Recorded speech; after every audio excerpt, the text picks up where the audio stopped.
I mean, we are sitting in India and we have access to stories from every single player probably in the US, which changes the perspective of everybody globally. I think that's and I think what you said is completely right. I mean, the mediums are going to change, but people will always want to say something. Yeah, I think we've seen that in entertainment too. There's so many ways that people can access stories, short form or long form now. The quantity is certainly there. The question is the quality and how much you can enjoy and what you can take away. I think you have to learn every day about something, take something away from conversations that you didn't know before, and then contribute to something that you didn't know before. As far as the 24/7 access is a blessing and a curse for people, and it's not for everyone. Some people are great chefs. Some people just like to eat. It doesn't really matter, which side you're on. You have to know whether you're a good cook or a good eater sometimes. And the same thing is true of any kind of storytelling. There are many people out there who choose not to be involved in social media conversations. There are some people who do it, obsessively. You have to figure out what's right and what's wrong. When dealing with the media, whether you are an athlete, a politician, a celebrity, someone on the street, the question I always ask people is, who's the media? And today, frankly, the media is anybody who's got one of these. So the ability to storytell to an audience that you choose, whether it's 1 or 1 million people, you can kind of control.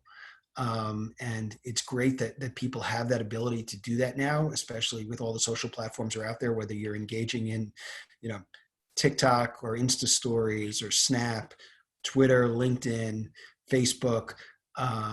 It doesn't really matter. What matters is that you have an interesting story to tell and you want to reach a particular audience. The thing that sometimes people lose is the beauty of what we have now in the digital and social space is what we're doing now, one-on-one communication. I can have a conversation directly with you. You can speak directly to me. Now, whether it's one-on-one or 1 to 1 million, you have to kind of figure out where that balance is and how it's most effective. But if I'm just throwing stuff out there and no one's responding or it's not resonating with anybody, it's a waste of time. It's sometimes hard to measure share of voice and sentiment, but there are tools now that you can do that with and becomes more and more defined going forward. And that's really the value. It's not like I have 1 million followers. It's great. Well, that's nice. Who are they?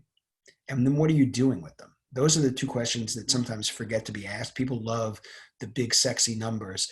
But in reality, if you're not reaching the right people, you can be more impactful reaching 100 people versus 1 million. And I'll give you one more example. So Rachel Jacobson, a longtime NBA employee, just started as a president of the Drone Racing League in the middle of late April, early May. And I talked to her about her social following.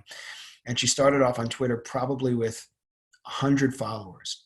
But they were really impactful followers. They were Scott O'Neill, the president of